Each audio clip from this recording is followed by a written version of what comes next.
לנו עכשיו איפה הייתה הבית? איפה הייתה הבית? איפה הייתה מישאלי? תראי לנו עכשיו. תראי, בערך, פה היה הבית כנסת.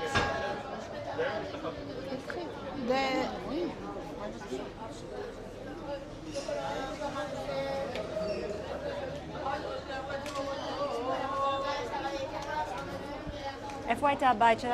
אני חושבת שפה היה השער השני של ברזל כזה פשוט, וכאן ממש על יד זה היה בית כנסת, משאלי, ומעל זה קצת בצד היה בית כנסת, כי זה היה עזרה פעם. ובסוף הרחוב, בסוף החצר היה בית כנסת סרולית. כל זה היה חצר, וכאן היינו משחקים, וגם לצד הזה היה חצר. פה היה הבית שלנו, אבל זה הרוס. וכאן היה החדר, נדמה לי, איפה שהחלונות, ובהמשך, פה, איפה בקומה השנייה או השלישית, גרה המשפחה התימניה, שגם לה היו 19 ילדים, שגם כן תמיד נפגשנו פה בחצר. בצד השני גרה המשפחה השלישית. טוב, אולי נלך כבר, אין טעם להיות פה. שם גרה המשפחה השלישית. איפה?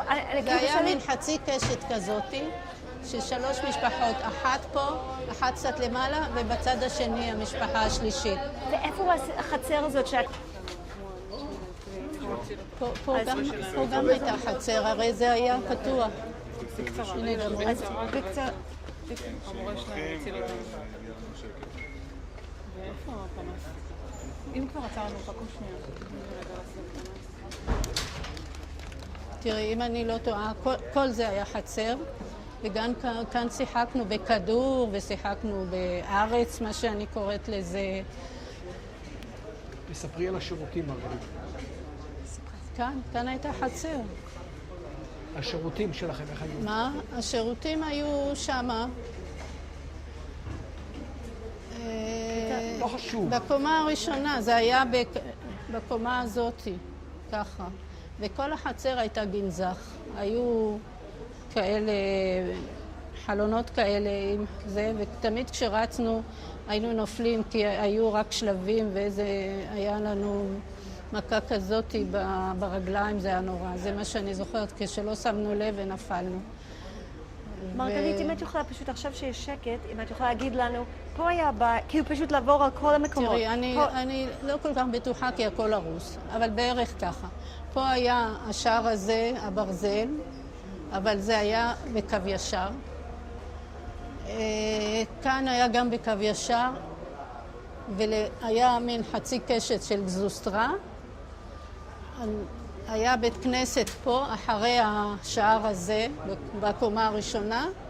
מעל זה היה ישיבה, ששם עשו את הברית של האח שלי שנולד, ועל יד ממש הקיר של הישיבה היה הבית שלנו אחר כך, ואחר כך היו מדרגות, והגזוסטרה בהמשך.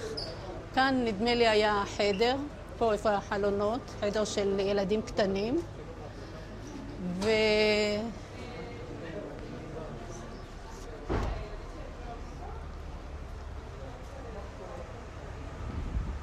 ובצד השני גרה המשפחה השנייה, ולמעלה גרה המשפחה השלישית. זה מה שזכור לי. אבל הכל השתנה, בנו פה והרסו פה והכל. כל זה היה חצר. היו לכם שירותים, אמרת, מגעילים. אמרתי, היו שירותים בחצר, בהמשך, אם זה היה, זה נשאר אותו דבר, המדרגות האלה נשארו אותו דבר, זה היה בקו ישר. בהמשך, כאן, איפה שזה, היו השירותים המגעילים, והביוב, היו רואים את זה מלמעלה.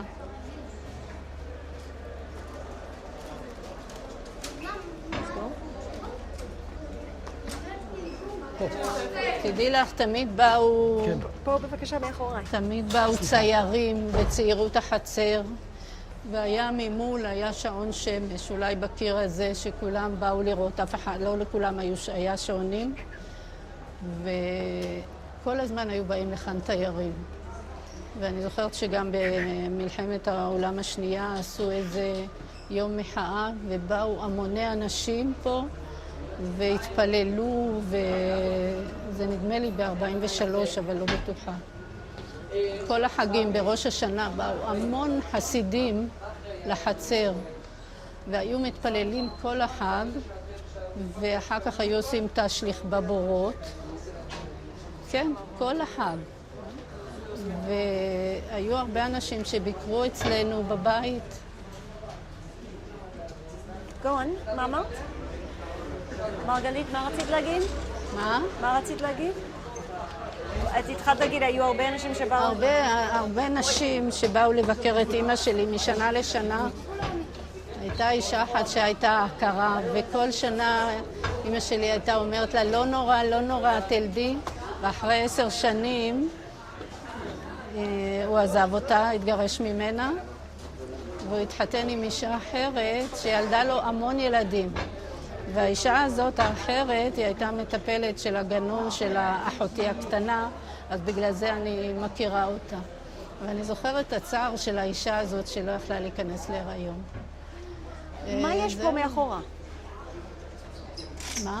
מה יש פה? כי שם היה בית, מה יש פה מאחורה? אני לא יודעת, אני מתחילה לחשוב, אולי זאת הקומה השנייה. מה היה בקומה השנייה? פה היה ישיבה. ישיבה. אני לא ראיתי אנשים, אני גם ראיתי איש אחד שהיה בא וכל הזמן קורא ומתפלל, אבל לא ידעתי אפילו אם הוא ישן פה, מתי הוא הלך, מתי הוא בא.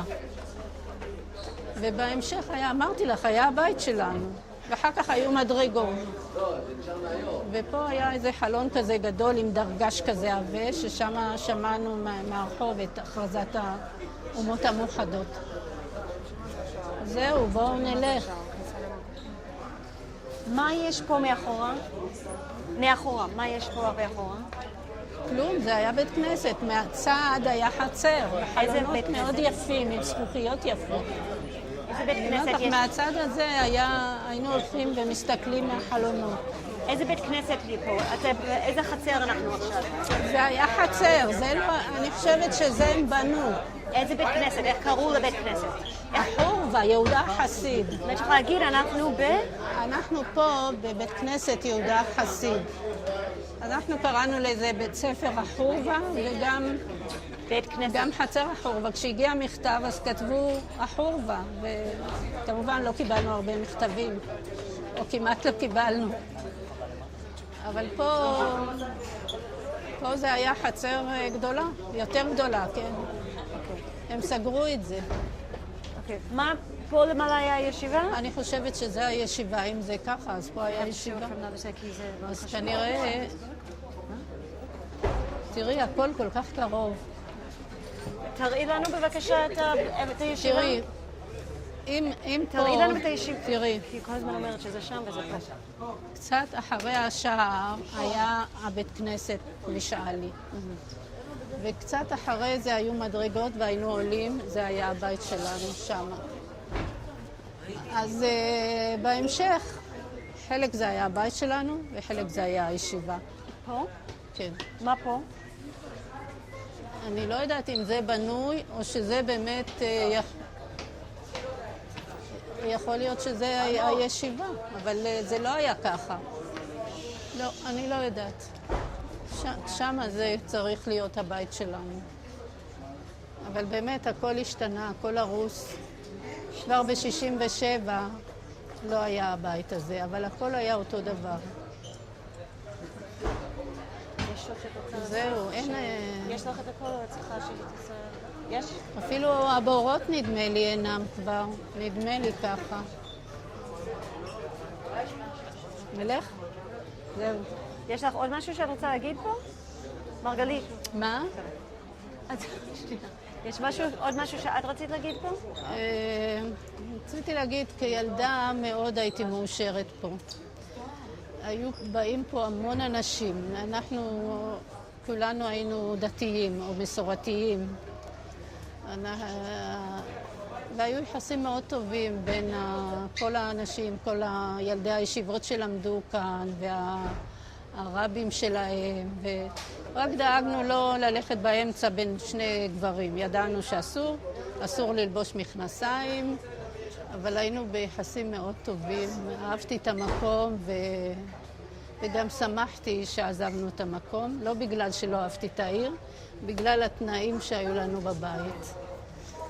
כי אחר כך, מה שקיבלנו בקטמון זה היה ב100 דרגות יותר בית עם שירותים ועם גינה ובית גדול וחדרים, אז זה היה שדרוג כזה קשה לתאר. זה מה שאני אומרת, אבל אני תמיד חולמת על הבית שלי כאן. אהבתי את המקום מאוד. עד שהגעתי לכאן תמיד חלמתי על הבית. חלמתי על הספרים שהשארתי, על התמונות, אם היו כמה, על המחברות, תעודות. אבל זהו, זה עבר אחר כך. למה את לא לקחת אותם? ראשית כל, לא לקחנו כלום. אני ראשית כל הלכתי מהבית, נפצעתי ולא חזרתי יותר. אמא שלי עברה עם כל המשפחה שלה לבית כנסת שהעבירו את כל התושבים. באחד הימים היא באה לחצר לחבש לאחותי את החיתולים ואת הבגדים, ואחי בא איתה ומילא מים מהבור, ופתאום היו כדורים לכיוון הבור, אז היא מהר לקחה את אחי והלכה איתו, וזהו, לא לקחנו שום דבר. אז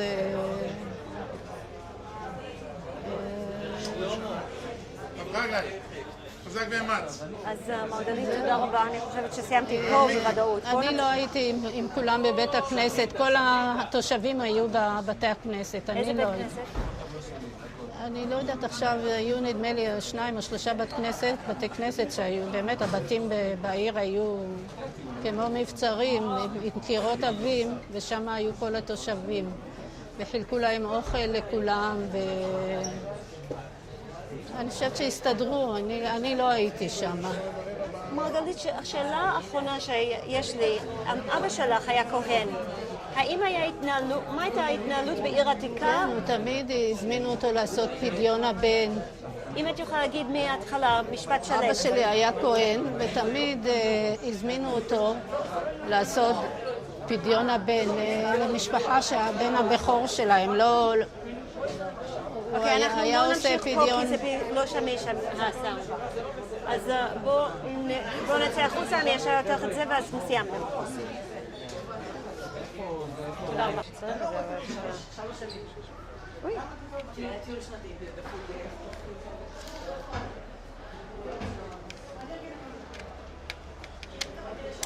אוי, אוי, אוי. מה שהיא עושה עכשיו עברת. זה שמדבר אותה. לאיזה כיוון הם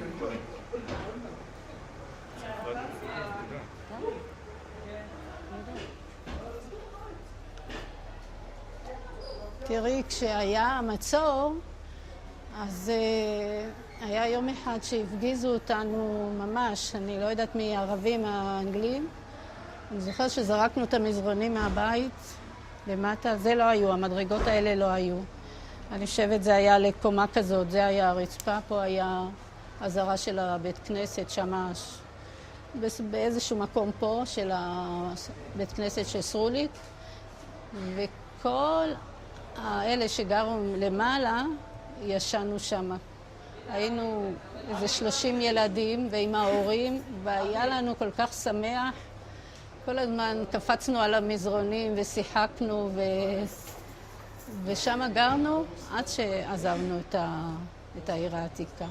אני רוצה לחזור לשאלה ששאלתי על אבא, שהוא היה כהן, ומה היה ההתייחסות שלו בתור בעיר עתיקה בזה שהוא היה כהן? במשפט שלם בבקשה. אבא שלי תמיד קראו לו לעשות פדיון הבן למשפחות שהבן הבכור שלהם לא כהן נדמה לי.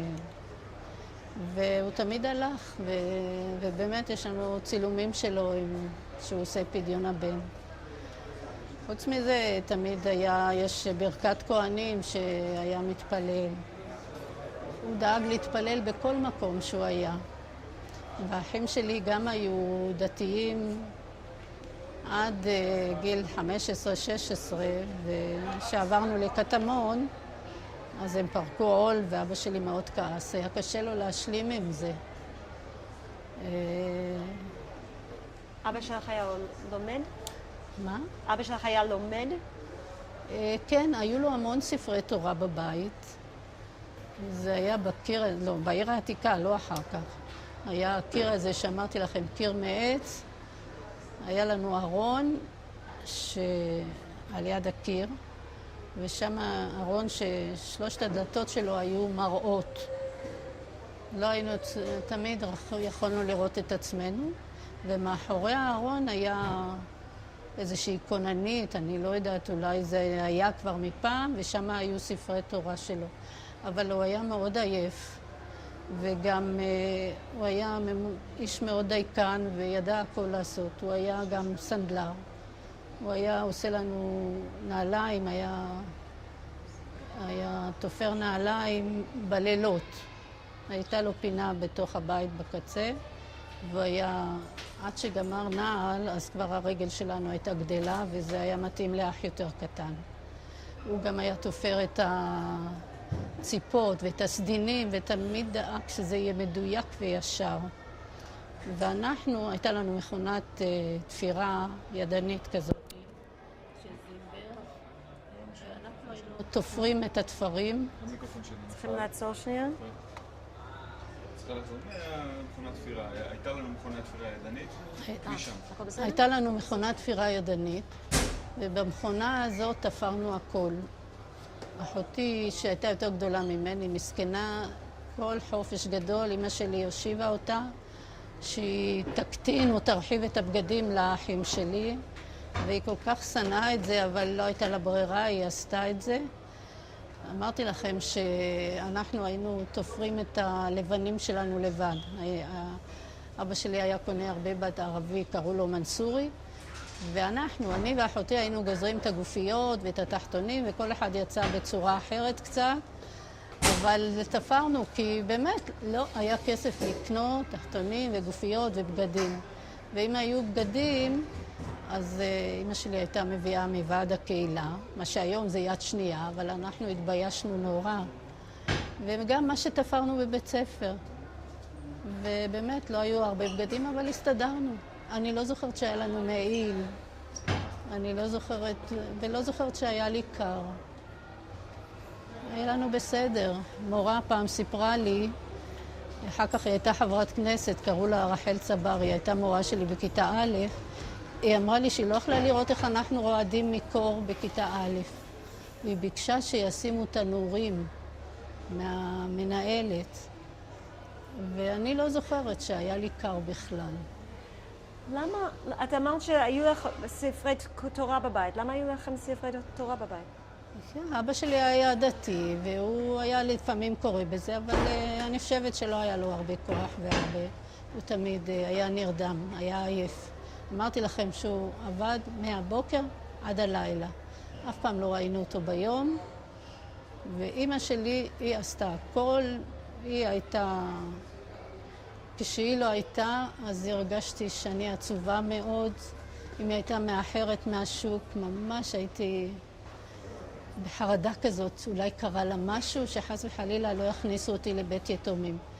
כי תמיד פחדתי מבית יתומים, שאבא שלי סיפר שהוא היה בבית יתומים. מרגלית, תודה רבה רבה להיום. אני מקווה משהו... אני מצטערת שלא הכרתי, רק זה אני יודעת שהם סגרו פה. וזהו. איפה משולם?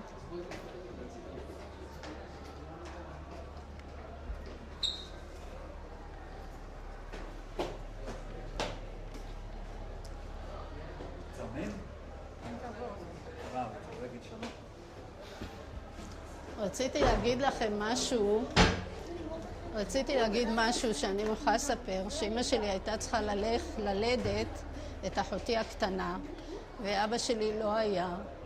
אז השכנים לקחו אותה ככה, והזמינו עגלה וחמור, אני יודעת, ולקחו אותה עד בית חולים הדסה בהר הצופים. והאחות אמרה לה, לכי להתרחץ, אבל היא אמרה לה, אני עומדת ללדת כבר ילדה הרי 9 ילדים קודם. לא, תלכי להתרחץ, והיא הלכה להתרחץ, והילדה נולדה לתוך הבית שימוש. וממש במזל היא ניצלה, והיא האחות הכי נחמדה שלי, האחות הקטנה, שהיא כבר לא כל כך קטנה. ואבא שלי בא בלילה, ואמרו לו שאמא הלכה ללדת, והוא הלך לבקר אותה. ואנחנו סגרנו את הדלת, וכשהוא בא, הוא דפק בדלת וישנו, ולא יכולנו לפתוח את הדלת. והוא דפק, ואף אחד לא התעורר. אז הלך לשכנים, לאחות של מזל. הייתה להם אחות קטנה שקראו לה סריקה. העירו אותה, הביאו אותה. היה לנו חלון עם סורגים כאלה. היא נכנסה, העירה אחד מאיתנו, ואנחנו פתחנו את החלון, את הדלת, ואבא שלי נכנס הביתה. זה אני זוכרת מהלידה של אחותי הקטנה. תודה. הוא לא כעס עלינו בכלל, שלא שמענו אותו ולא... זהו. בוא נצא.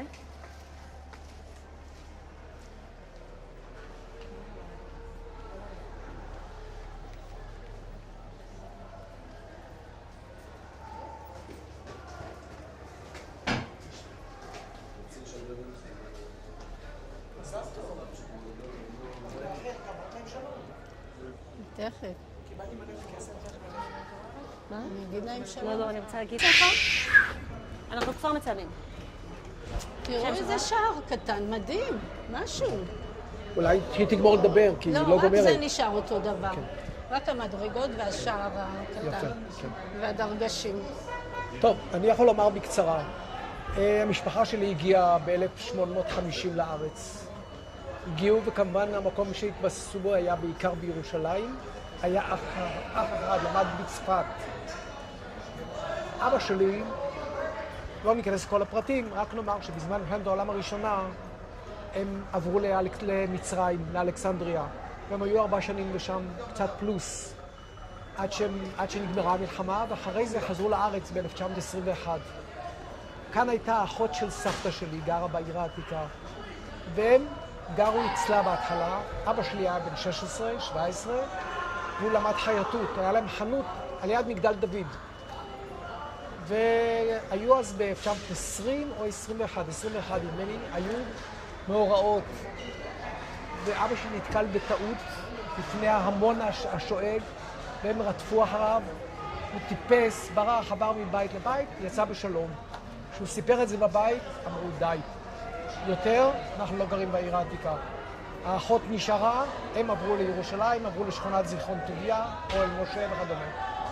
והשאר, לי קוראים משולם סיקרון. מהצד של אמא שלי זה שאלתיאל, מהצד של אבא שלי זה סיקרון. תודה רבה. אוי, זה אני לא רוצה לקחת. רגע, תכף אני אקח לך את זה. רוצים עוד משהו? לא, גמרנו.